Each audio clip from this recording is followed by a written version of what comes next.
And did you investigate either? Because quite frankly, you don't know what it is to have a house and a husband. And your so-called sexual liberation, is that really sexual liberation? So it's both. So on the one hand, you are presented, I'm going to be married and I'm going to find love and we're going to, till death does us part. On the other hand, discover sexuality and be emancipated. And then your modern girl, discover sexuality and be emancipated, then find the one. Yet, are any of these propositions true? Has anybody ever stopped and wondered, is the so-called one and the life of I'm married, is this true? Is this true? And on the other side, is my so-called sexual liberation and fornicating left and right, is there anything true to it? So these are illusions. So our parents and our grandparents and whatnot were sold an illusion, which is you find a person, you get married, you have a nice, proper life, you're part of a community, you go to church or the mosque or the temple or whatever it is, you have your children, you live properly and accordingly. Yeah, but where does that really come from? But this is nature, this is how it's supposed to be. I'm like, how do you know? Well, I'll tell you where it comes from. It comes from religious doctrine. And people believe that religion is, well, at least people used to believe, now they don't know what's up or down, but they do believe that there's a virus that's trying to kill them. So, shows to say that stupidity just propagates eternally. They believe that the church or the mosque, or when I say church, it doesn't mean anything about Christianity. It means the religious authority, which represents the knowledge of truth, aka the God, which means the truth, which means how a human being is supposed to live. The church represents that know-how and then shares it with the people. And you must, in order to be happy, in order to be healthy, in order to be a good person, live according to those doctrines. And in all those circles, well, the man should marry a woman and they should have children and be good citizens and give their money, some of their money to the poor and work in the community and serve. And is there something wrong with this? No. Is it the truth? No. It's an indoctrination. It's a conditioning. Does it serve a purpose? Totally and absolutely. And this is why it was proposed in the first place. Scratch this now, look at the other side. Well, let's say you're born in a so-called modern era and you look at this and you're like, well, I don't want to be married and I don't want to have children, or maybe, but not like this, and I don't want to live in a community and I don't want any of this shit. And then they come, now the new religion, which is modernity, says, well, this is your life, you have only one life to live. Your life should be to strive to achieve excellence, emancipation, amazingness, achieve status, a form of fame, that you should try and explore everything possible while you can, because carpe diem. So if you haven't eaten this specific kind of strawberry, you must. If you haven't had this kind of cock, you must. Because this is what life is about. You should taste everything that is possible. And there's no really good and there's no really bad. There's no such thing as this. It's just different tastes. Maybe you realize you don't like this, so you shouldn't take this. But it's not good or bad. So obviously this is an ideology, just like on the other side where you should get married and live happily ever after or not. It's also an ideology, but this is what I'm trying to say. This is also conditioning. But when you're in the conditioning, like you're in the water and the water is warming, you don't realize, and this is the norm. So this is the norm, and nobody ever really questions the norm. Now, it's not true nobody questions it, but the majority do not question the norm. And the norm even if you question it, the impact and the depth of social and mental conditioning and culture, it doesn't matter if you question shit. Doesn't change nothing. I can be in water and the water is warming and can have a deep philosophical conversation about how water used to be for my grandparents, and should water be warm or cold, or what temperature is ideal water. It doesn't change nothing. You are in the water, you are being affected, you are being transformed by the culture. So we have the so-called modern sexual emancipation movement, let's call it like this, which is another ideology that is guiding people in a specific, very clear, distinct direction. And your average person doesn't ask themselves any question, nor do they want to, and are going along for the ride as best as they can until they're exhausted. And when they check out, they see what's left and they try to make the best of what's left. So, in my humble opinion, whether it's the old way, I live happily ever after with my husband until death does us part, with our children in the community, serving, right? Which sounds beautiful. Or on the other side, it's your life, you have one life to live. You should explore and try and experience as much as you can so that you get to really know who you really are by systematic, endless trial and error, of course, and live a life that is up to your expectations, which are, of course, conditioned by TV. But this is a small parenthesis. So both are bullshit. So when one rejects these people with the church reject, let's say they reject the church, they go over there, and then when these people are unhappy, they reject this, they go to the church. Maybe they try to find a balance, but by that time it's already too late. So what people have a hard time to understand is that human beings, and I've said this countless times, but people don't understand, they're like animals in a zoo. There's no difference. They're human animals, and these animals have been and will continue to be systematically conditioned by a more powerful mind than they can fathom.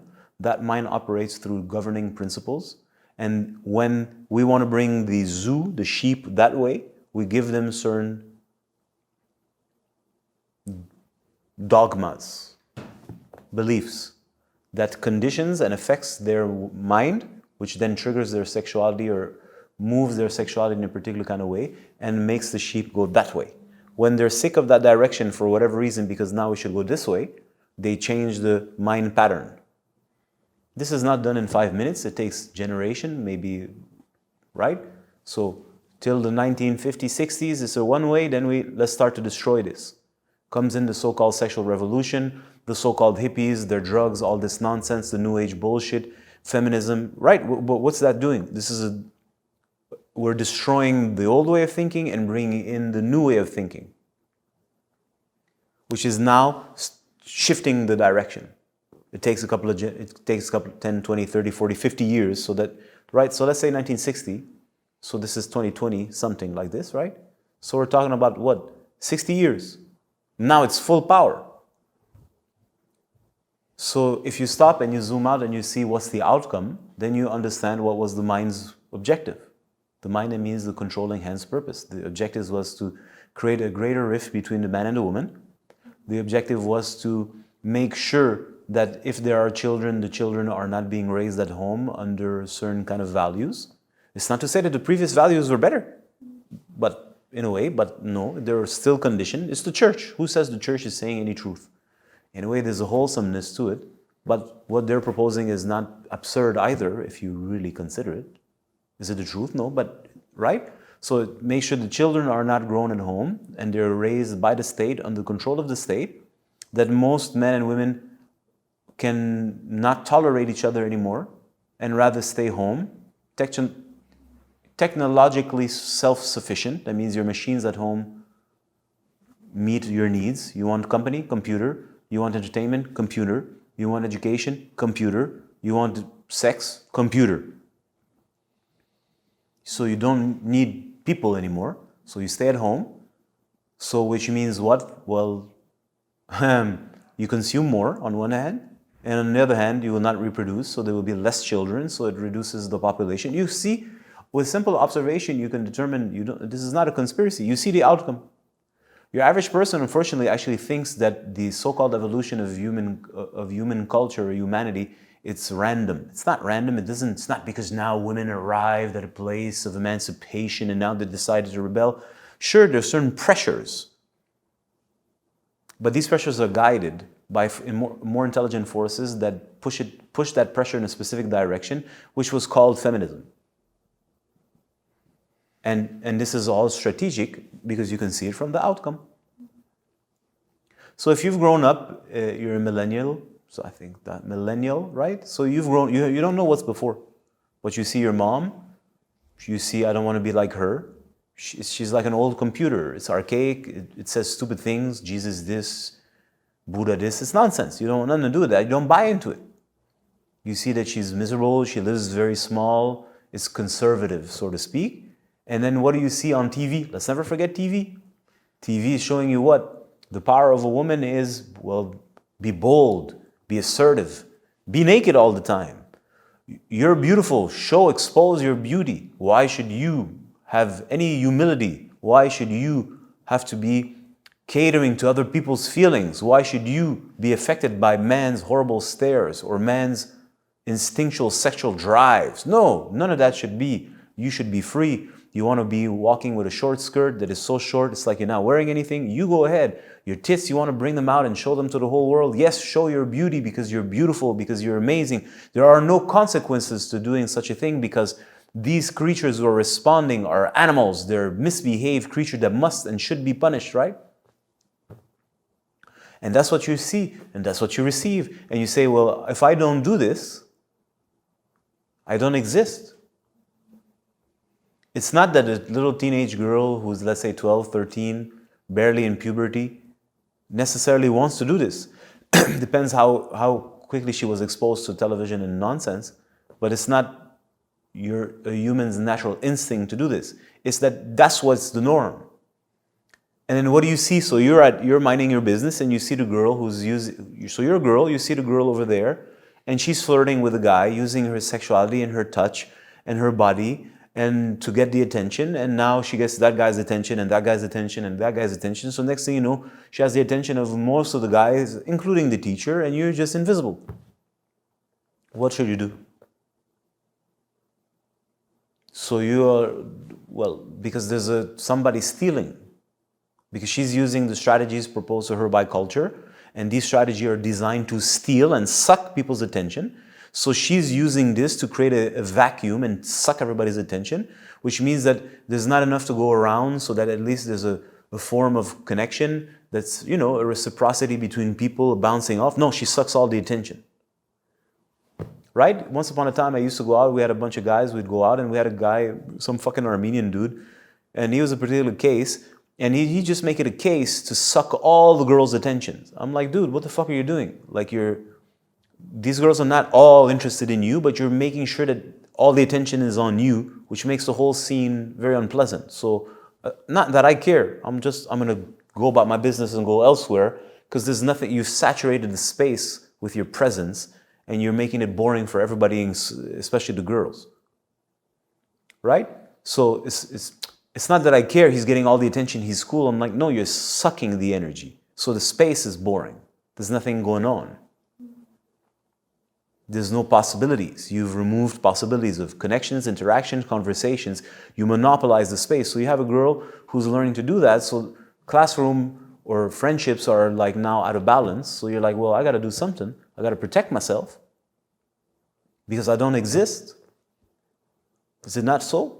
You don't exist. And human survival depends on human interaction and human partnerships. So I can't have a partnership with anybody, not even another girl, just as friends, because there's other ones who are sucking everything. So I got to protect myself. So I'm going to have to learn somehow, some way. And what are you going to learn? Nobody's teaching you the way to do it properly or in a way that's sane. So I'm going to do exactly what I'm exposed to.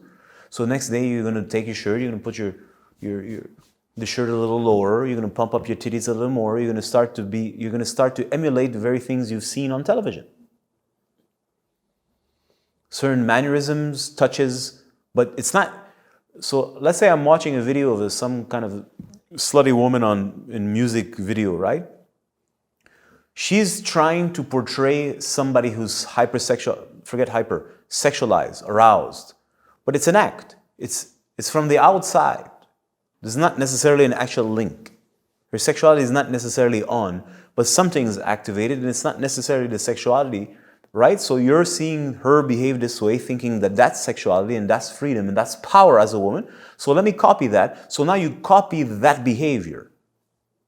It's not your sexuality has matured. It's not your sexuality is circulating, and then it creates an aura of genuine sensuality and genuine beauty and genuine magnetism, just like a flower does. No, no, no, no. It hasn't never grown, really. You have never even cultivated your sexuality, or haven't even become a mature woman yet. Now I'm going to start to copy and emulate these people that I see who are copying other people or copying a show. And then I take on certain actions or gestures that mimic sexual arousal. That's what makeup was always about in the first place. Some of you may know this. Makeup, the concept of putting lipstick and I don't know, reddish, how do you call it?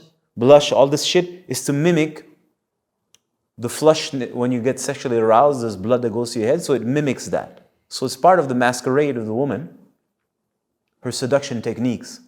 So I'm not going to talk about makeup, but I'm trying to say, so you mimic. So now you watch these people and these characters and you mimic their behavior. And then you realize that when you mimic and you act upon that, there's a response. You start to suck attention, because that's what these techniques are designed to do. These are techniques.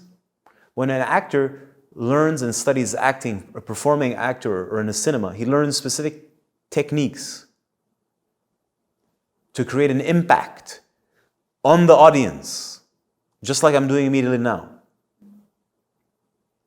So these are techniques to draw attention in. So these so-called sexual mannerisms are techniques to suck the attention. You start to use that technique and you get a result. And then now that guy's hooked on you. Obviously that guy is an imbecile, not because he's a bad person, because he's uneducated, has no sense of his sexuality, probably received no education from his father. His mother has been, his mother, right? So he's a moron, and he's subject to these signs and symbols. That means these pictures. He's aroused by these pictures that you are now mimicking. And he gets hooked on it, and now you get attention. You get validation. You start to exist in the eyes of men. You start to exist in the eyes of another woman now, because like, hey, look at her. She's getting attention. So she must be beautiful, or fuck her. Let's bring her down. You're no longer nobody. You're no longer just a person. You are now in the game of sucking attention. So of course you're going to do this. You need to survive in a jungle where there's no truth, no honesty, no sincerity, no interest in actually learning, no real education, no understanding of sexual power, no respect in any way, shape, or form for any form of power, let alone sexual power. So you got to do what you got to do. Understood? And then you get certain kind of results, don't you? So then, and somehow it's like, well, let's say I'm tired. I have two choices. I can go rest, or I can have some Coke or a guru. So if I take a Coca-Cola, for example, fuck Coca-Cola. Let's say I take a soft drink of some sort. I have energy. And here I am. I go to the gym. I take another one. I go to work. I'm like kind of in a zone, depending on whatever they put in the product. So I have a feeling I have energy. It's working for me. Yeah, but this has consequences now. On the other hand, I could have just simply rested. So if we go back to our subject, it's like, well, your sexuality is growing, but you've never cultivated, equivalent of resting and finding an actual solution and allow it to grow. No, you find compensations, such as drinking an energy drink. My analogy is not 100%, don't mind it, right? So I find a way to compensate, and the compensation gives a result. So I keep on doubling down on the compensation. And the further I go, the more I'm tired, or in other words, if we stick to our analogy, the less I actually develop my own sexual nature and discovered it, the less I know about myself, because now the more I'm becoming an actor, and the actor is becoming my source of attention. It brings to me resource. So I can't just let it go, because then I become nobody. And not only am I nobody, I'm a little late because I've never actually developed myself. So let's say you're 20, 22, 28, 18. Well, yeah, but you should have been learning this. Well, you should be prepared till you hit puberty, where now you start to actually learn sexual mastership as a woman or as a man. That applies to both. But you have never learned that. All you've learned is to be an actor. And the actor gets a result. So every passing day you get further and further away, and you become more and more dependent on the actor. And then the actor now generates certain actions, which has specific kind of consequences which lock the persona in. It locks the persona in, which is a big subject. I don't want to get into it right now. But certain actions locks the persona in, so it drills it into your nervous system. Zzz. It solidifies it. It anchors it like a tattoo. It's not just like fleeting now, just like locked now. Now it's like here. It's not moving. You know what I mean? So here you are. Now you keep on going. But every time you go, the more depleted you become. That's why I use the soft drink example or the guru. Because originally there was fatigue. You should have solved the issue by resting. Originally, there's a sexual energy. You should have solved the issue by cultivating that sexual energy so that you have genuine power. You didn't do so. You decided to compensate. So now, every time you compensate, the fatigue grows more. And the further and further away you find yourself from yourself, and you're stuck in that lifestyle, and it generates a lot of pain. It generates all kinds of trauma. Everything about that lifestyle is toxic. Your relationship with yourself is toxic. Your relationship with sexuality is toxic. Your relationship with other women is toxic. Your relationship with men is toxic. Your relationship with your parents is toxic, especially due to the fact that depending on your generation, they're very different than you. On top of that, they don't totally recognize, they don't understand your conditioning because they're from another generation. Your relationship with society is toxic because it's designed like that. So everything is toxic, which generates pain, more anguish, more suffering, which brings all kinds of disease. Let's go through the list of female diseases of the womb or the sexual place. We'll never end. Starting with menstrual pain for at least 70% of women, if not more, which is like normal today. Abnormal bleeding. I don't even want to get into all of this, right? But we can go through a whole list if you'd like, which is just the norm. Nobody really wants to talk about it. Who dares talk about this? Especially not a man. What would a man know about anything, right? So let's not go into that direction. But look at the symptoms in the womb sphere of women, and that should ring a bell. But of course, nobody will tell you that you're having all these symptoms because you're out of alignment. You're so far away from nature that your body is responding. No, you should, the fact that you stink from your cunt, no, there's nothing wrong with that. Put a specific pad that has a specific kind of like scent, and no, don't worry. No, you're beautiful. I'm like, no, something's fishy, literally. Something's fishy. Something's fishy. It's not supposed to be fishy. Do you understand? It's not supposed to hurt. It's not supposed to, this is not natural. Yeah, no, but this is menstrual cramps. I'm like, you're not supposed to be like knocked out. This doesn't make any sense. Something's wrong. It's pointing to something. It's pointing at it as a disalignment. That's pretty obvious. No, let's never talk about that. Because all these things point to the obvious, which nobody wants to look at, especially that they've gone so far off in that direction. Anyway, the point is, if I had to sum up my little flow, is to say, well, culture guides people in a specific direction. That culture is controlled by social engineers. Average people or your average mind thinks that there's a natural growing evolution. Nah, you're a fucking moron. This is not how it works. This is never how it's going to work. It's never worked this way. There are people who are engineering your lives. They run shit. You're in a fucking zoo. There's an aspect of it that is organic, so to speak. There are cosmic forces at play. So now it's like the winter. So they're aware of this, and then they facilitate and they direct the pressures. Fine. I won't debate with you on that fact. It doesn't matter. The whole thing is organized. People have a hard time to understand this, because the common culture is the truth for them. Just like 100 years ago, nobody, at least in the Western world, Judeo-Christian world, nobody will debate the truth of Jesus, the Mary, all this is the way it is. This is how you're supposed to live, because anything else is barbaric. Yeah, but where did that come from? Clearly it's not the truth. Not to say that Jesus is the truth or not the truth. Clearly that's not the truth. This is given to you by a clergy. And they sit down and have meetings, countless hours and thousands of hours. It's been thousands of years that they're constructing a theology for your mind, in order to be able to guide you in a very clear and concise direction, that which of course they will say it's for your well-being and it's for your good. And to a certain extent, it may somehow keep human beings who have no inner compass sane. But the key is you have no inner compass. That's your issue. So when that fades away, a new one comes, which is what we have today. And when you're living in it, you never question it. And those who do don't realize that you can question it as much as you like.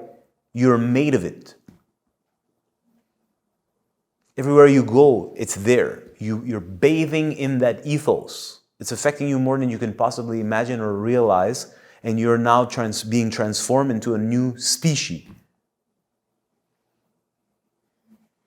So, what's the solution? Sexual education. Sexual education is not going to a sexologist and reading this shit. No, you have to... When I say sexual education, I'm talking about discovering how your body actually functions. Your body is not separated from the mind, and in between there's the so-called emotions. You have to understand how that works and how the energy circuits work within your system, so that you will not let things hack into you, and you can have clear boundaries. And through that process, you discover what is a true man or a true woman, in the sense of what's my sexuality, and as a man, what's my sexuality? How has nature designed it? Now, nature has designed it the same for everybody, but everybody is different, so there is nuances to the way nature expresses itself through different vehicles. Fact. But power is power, right? It will express itself differently according to the vehicle, but the power is the power. So there's something constant all the time. But it's for you to discover how those things work. And as long as excuse me, I have to say this, as long as you're a fucking idiot and you buy into the bullshit, and as long as you don't realize that you're suffering because you've bought into that bullshit, you'll never consider that there's actually the way it's designed. And now these words, of course, if I say the way nature has designed it, oh, this is archaic, that means this is the patriarchy, or this is men and women are expected. No, I'm like, no, this is all constructs. But how is it actually designed? How does the masculine power, or how is the masculine principle, what is it really? And what is the feminine principle? What is it really? And how are these going to dance together? And now there can be variations of the dance, right? Everybody can dance fucking salsa, but two different partners are going to dance very differently together. So each one has their style, but salsa is salsa. So the game of fucking, the game of sexuality, the game of sexual power, the game of the creative principle is like salsa. It's always the same. But the way it's going to express itself is going to depend on the mediums, meaning which girl, which guy. But it's still going to be salsa at the end of the day. Right? So anyways, this is what I had to say about that.